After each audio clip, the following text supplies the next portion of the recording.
Hello, and welcome to Homer's Garage. Today we're going to be changing the radiator fluid on my 2007 Mini Cooper.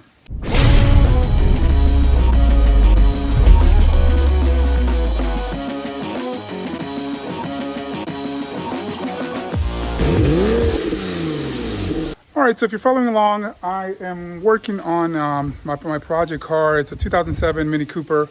I'm in the process of just doing all the regular maintenance, plugs, brake fluid, radiator fluid, oil, etc., all the filters in the car. And today we're going to do a radiator flush. I don't know any of the history behind the vehicle, so I don't know how long it's been in there, but it's recommended that you replace it every 2 years. So I'm going to go ahead and I'm going to do that today. All right, so for today's job, we're going to be using the blue. This is made by Peak. It's original. It's a European vehicle. The Mini Cooper they use the same antifreeze as the BMW. So you're going to look for the blue. This one is already pre-diluted, so you don't have to add any water to it. And then from there, you're going to need a pair probably of pliers. And that's in order to take the hose off.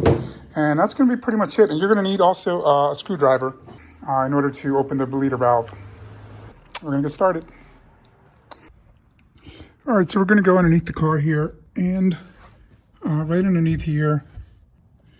All right, so underneath here, there is no, no release valve. I mean, there's no valve to release the radiator fluid. So you're going to have to pretty much compress those clips in order to release that, and that's where the fluid's going to come out of.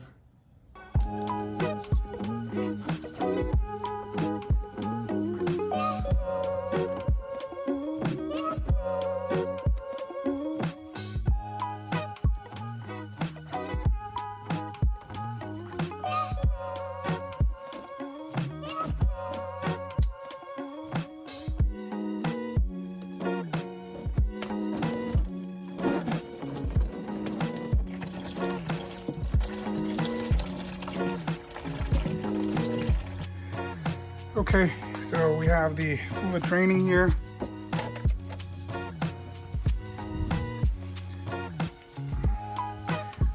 And we're going to release the cap here. That'll let some air into the system, and that way it can hopefully drain out some more.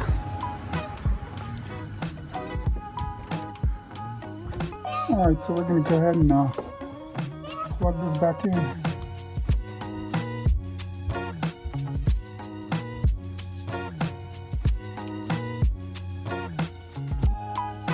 That's going to be it. All right, so what we're going to do is we're going to actually put the key in, put this onto auxiliary. So we're getting ready to fill, the reservoir. And we're going to turn the fan all the way on. We're going to turn the heat all the way on. That's going to kick some, I think the fan's on with the radiator. All right, so now we're just going to start adding the fluid. I already closed everything up on the bottom. I closed everything off on the bottom. We're just going to start pouring this, make sure there's no leaks. So we're going to pour a little bit in and make sure that there's no leaks on the bottom. All right, so there's no leaks, so we're just going to continue pouring. All right, so the base model Mini Cooper will take 5.6 quarts. This is a gallon, which is equal to about 4 quarts. So you're going to need a little bit more, but you're going to need to buy at least 2 of these, and in order to completely fill this up. We're going to go ahead and we're going to have to open up the bleeder valve. The bleeder valve is located, it's right over here. So, all right, so in order to get access to the bleeder valve, you can lift this up, take it off that little bracket. And then the bleeder valve is right down there. You can see where that screw is. There's a plastic screw that you see down there. That's the bleeder valve. All right, so we're pretty full here. What we're gonna do is we're gonna go and release the pressure off the bleeder valve. But we're gonna make sure that it's not leaking.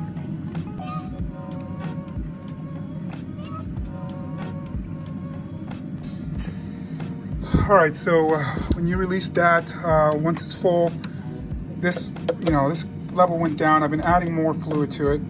And then once I saw a little bit of fluid kind of leaking out of there instead of air, and I went and go ahead and I just closed it off again. And now I'm gonna go ahead and I'm gonna start the car up. All right, so we're done with the antifreeze change in the Mini Cooper. I let it run for 10 minutes straight, and the Mini Cooper's kind of weird. It doesn't have a temperature gauge, so I think it'll trigger something off if it overheats or if it's getting too hot. But you know, it seems like the radiator fluid was moving. You know, it's getting warm in there when I put my finger in there. But make sure you top it off so it's at the maximum, which is around here. And you know, that should be it. You know, you put the cap back on, let it sit for a while, and then just recheck it to make sure that the levels are fine.